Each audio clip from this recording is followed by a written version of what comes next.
Você escreveu perguntando se os mortos estariam dormindo. Quando a Bíblia fala em dormir ou em sono, referindo-se a pessoas que morreram, existem duas situações. Algumas passagens tratam os salvos que faleceram como estando dormindo, enquanto, para os incrédulos, geralmente a expressão usada é que eles morreram.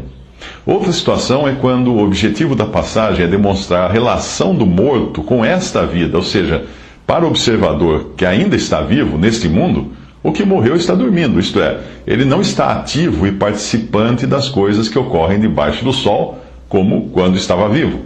Na Bíblia é importante entender o ponto de vista de onde o observador vê a coisa. Por exemplo, nós dizemos que o sol se põe no horizonte, quando na verdade o sol continua no mesmo lugar e foi a terra que girou.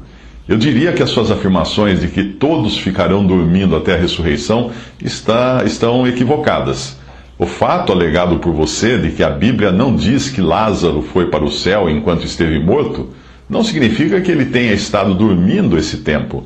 A Bíblia não diz porque o assunto não era esse ali. E sempre que o assunto não é o ponto principal, a Bíblia omite a informação. Por exemplo, onde Jesus esteve até começar o seu ministério? A Bíblia não diz, porque não interessa ao contexto bíblico daquilo que Deus quer mostrar, a gente saber onde Jesus estava nos anos antes de começar seu ministério. Usando do seu argumento, alguém poderia dizer que ele esteve dormindo, porque ele não aparece agindo na Bíblia, então ele estaria dormindo todos esses anos. Quando Jesus fala do rico e de Lázaro, o rico está bem acordado e conversando, mesmo estando no Hades, que é o lugar ou condição da morte, da separação do corpo e da alma e espírito. Não me parece que ele esteja dormindo ali quando ele conversa. Veja se tem alguém dormindo nestas cenas do além-vida. Lucas 16, 22 a 24. E aconteceu que o mendigo morreu e foi levado pelos anjos para o seio de Abraão. E morreu também o rico e foi sepultado. E no Hades ergueu os olhos, estando em tormentos, e viu ao longe Abraão e Lázaro no seu seio. E clamando disse: Pai Abraão, tem misericórdia de mim e manda Lázaro, que molhe na água a ponta do seu dedo e me refresque a língua, porque estou atormentado nesta chama.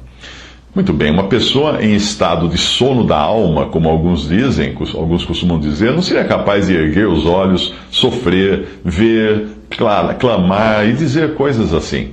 Nos versículos que se seguem, nós vemos uma conversação rolar ali. E somente alguém bem acordado e consciente seria capaz de ter uma conversa assim. Um caso semelhante você encontra na cena dos mortos de Apocalipse, Apocalipse 6, de 9 a 10. E havendo aberto o quinto selo, vi debaixo do altar as almas dos que foram mortos por amor da palavra de Deus e por amor do testemunho que deram. E clamavam com grande voz, dizendo: Até quando, ó verdadeiro e santo dominador, não julgas e vingas o nosso sangue dos que habitam sobre a terra? Eles não estão dormindo, eles estão clamando, inclusive. Quando o Senhor é transfigurado no monte, surgem ao lado dele dois homens do Antigo Testamento: Moisés, que já havia morrido e cujo corpo Deus escondeu, e Elias, que não morreu, mas foi arrebatado ao céu. Os dois estão falando com Jesus. E os discípulos os identificam como pessoas conscientes. Eles provavelmente estavam em pé conversando com Jesus. Não fala que eles estão sonolentos ali ou dormindo. Os discípulos imediatamente sugerem fazer 3 tendas, uma para Jesus, uma para Moisés e outra para Elias, e não uma tenda para Jesus e 2 camas, uma para Moisés e outra para Elias. Mateus 17, 3. E eis que lhes apareceram Moisés e Elias falando com ele. Eles estão falando, eles estão conversando, estão vivos.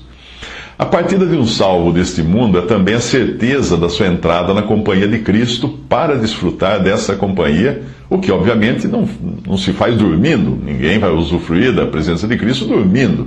Paulo fala da sua morte, da sua própria morte, como estar com Cristo, o que é muito melhor, ele fala. Não faria sentido toda essa excitação pela partida que Paulo estava demonstrando ali na passagem, se ele estivesse pensando em dormir pelos 2000 anos que se seguiriam.